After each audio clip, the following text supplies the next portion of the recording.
महाभारत के महारथियों और योद्धाओं की जब बात की जाती है तो कर्ण का नाम सबसे ऊपर लिया जाता है। वह महारथी और महान धनुर्धर था, लेकिन जीवन भर उसे खुद को साबित करने के लिए संघर्ष करना पड़ा।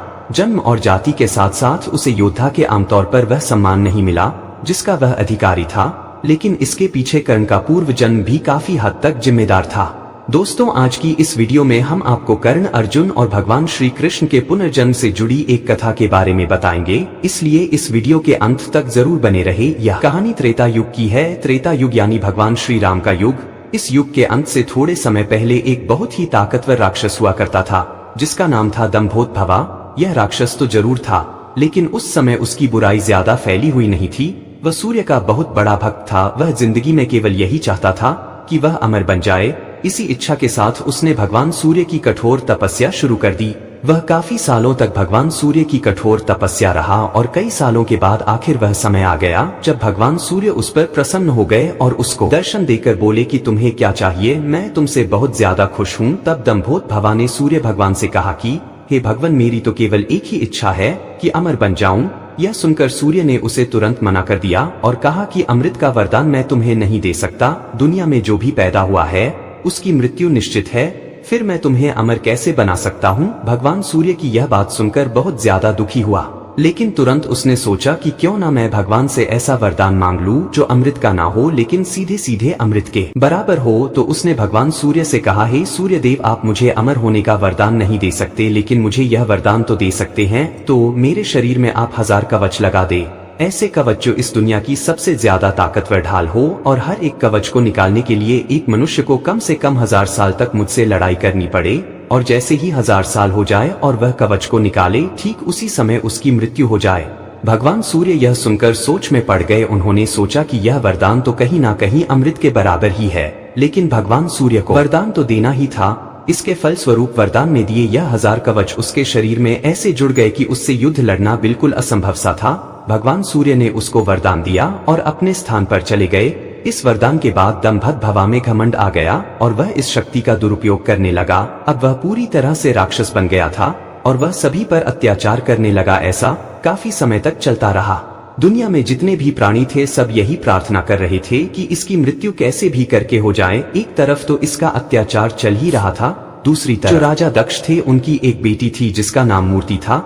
मूर्ति की शादी भगवान ब्रह्मा के एक मानस पुत्र के साथ हुई, और जब मूर्ति की शादी हुई तो उसने देखा कि पृथ्वी पर बहुत अत्याचार हो रहा है और यह राक्षस तो लोगों के साथ बहुत ही क्रूरता कर रहा है। दंभोद का नाम 1000 कवच मिलने के बाद सहस्रा कवच हो गया था। सहस्रा कवच के अंत की इच्छा लिए मूर्ति भगवान विष्णु की तपस्या करने की, और आखिरकार वह दिन आ ही गया जब भगवान विष्णु ने उसे दर्शन दिए। तो भगवान ने उससे कहा कि मैं भली भांति जानता हूँ कि तुम किस लिए तपस्या कर रही हो, फिर भी तुम बताओ कि तुम्हारी क्या इच्छा है जो मैं पूरी कर सकता हूँ। तब मूर्ति ने कहा कि प्रभु, मैं चाहती हूँ कि जो सहस्रा कवच है उसकी मृत्यु हो जाए। प्रभु ने कहा, मैं तुम्हें वरदान देता हूँ कि उसकी मृत्यु के लिए केवल तुम ही जिम्मेदार रहोगी, यानी केवल तुम्हारी वजह से ही उसका वध होगा। यह कहकर भगवान विलीन हो गए। मूर्ति यह सब सुनकर बहुत खुश हो गई।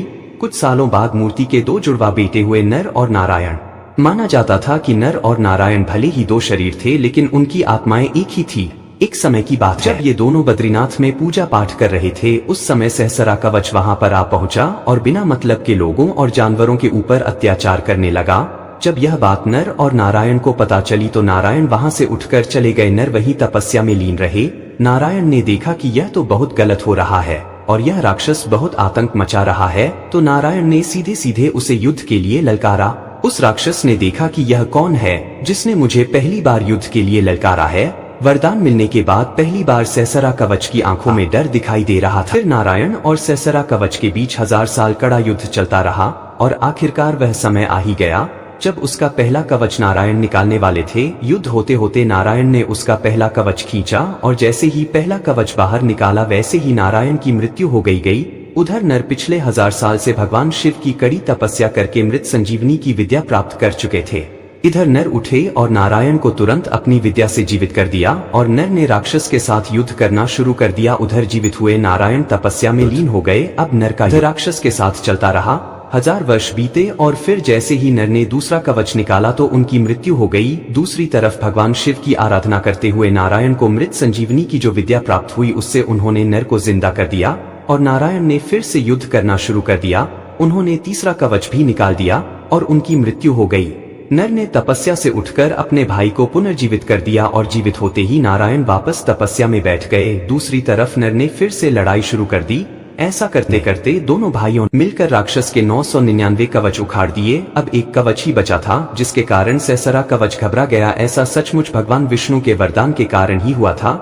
नर और नारायण की आत्मा एक ही थी, पर शरीर दो, मृत्यु एक दूसरे के बिना निश्चित ही नहीं थी। राक्षस समझ गया कि ऐसे तो मैं जीत नहीं पाऊंगा, अब तो केवल सूर्य भगवान ही मुझे इनसे बचा सकते हैं।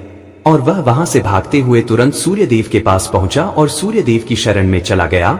अब सूर्य देव ने कहा कि यह मेरा भक्त है, इस तरह से मेरी शरण ले रहा है, तो सूर्य देव ने उस पर दया दिखाते हुए उस राक्षस को अपने अंदर समा लिया। नर और नारायण को जब यह बात पता चली कि सूर्य देव ने एक राक्षस को अपने अंदर समा लिया है, तो उनको बहुत बुरा लगा। पहले तो वे बोले कि हमें में राक्षस लौटा दीजिए, उसका अंत करना पृथ्वी की भलाई के लिए बहुत जरूरी है। भगवान सूर्य बोले कि इस तरह मैं अपनी शरण में आए भक्त को मौत के मुंह में नहीं दे सकता, मैं उसे नहीं लौटाएंगे। तब नर और नारायण ने क्रोध में आकर भगवान सूर्य को उस समय श्राप दिया जिस समय उनके अंदर वह राक्षस था। उन्होंने श्राप दिया कि आपकी इसी भूल, इसी गलती के कारण आपका जन्म इंसान के रूप में होगा। अब जैसे ही नर और नारायण ने भगवान सूर्य को श्राप दिया, वैसे ही एक युग का अंत हो गया। और सूर्य देव को भी श्राप तब मिला था जब राक्षस भगवान सूर्य देव के अंदर समाया हुआ था। फिर इस श्राप के फलस्वरूप भगवान सूर्य का जन्म सूर्य पुत्र कर्ण के रूप में हुआ, जो कि भगवान सूर्य का ही अंश थे। और इसी कारण से कर्ण के पास बचपन से, अर्थात जब से वह पैदा हुए थे, तब से ही कवच उनके शरीर में था। यह कवच उसी राक्षस का था जो नर और नारायण से लड़ाई करते करते सूर्य देव के पास बचने आया था। उसके पिछले जन्म में 999 कवच तो नर और नारायण ने काट ही दिए थे। सूर्य भगवान के अंदर प्रवेश करते समय जो एक कवच बचा था, वह यही कवच था जो कर्ण के पास उनके जन्म के समय में था, क्योंकि भगवान सूर्य ने ही कर्ण के रूप में इंसान बनकर जन्म लिया था। कर्ण का जब जन्म हुआ उस समय कर्ण के अंदर दो लोगों के अंश थे, एक उस राक्षस सहस्रा कवच का और दूसरा भगवान सूर्य का। सूर्य भगवान का अंश होने की वजह से कर्ण इतने बड़े दानवीर और अच्छे इंसान बने, वहीं कर्ण के अंदर उस राक्षस का भी अंश था। इस वजह से कर्ण हमेशा गलत के साथ खड़े रहे और गलत के साथ मिलकर ही उन्होंने महाभारत की लड़ाई लड़ी। जिस तरह सूर्य का अगला जन्म कर्ण के रूप में हुआ, उसी तरह नर और नारायण का अगला जन्म भी इंसान के रूप में हुआ। नर का अगला जन्म अर्जुन के रूप में हुआ, वही नारायण का अगला जन्म भगवान श्री कृष्ण के रूप में हुआ। नारायण यानी श्री कृष्ण ने इंद्रदेव से कहकर ब्राह्मण का वेश बनवाकर कर्ण का कवच निकलवा दिया था, और इस तरह भगवान श्री कृष्ण के कहने पर इंद्रदेव ने कर्ण से उनके कवच और कुंडल दान में मांग लिए थे। दोस्तों, कैसी लगी आपको हमारी वीडियो? दोस्तों, वीडियो अच्छा लगा हो तो वीडियो को लाइक और चैनल को सब्सक्राइब जरूर कर दीजिएगा। धन्यवाद।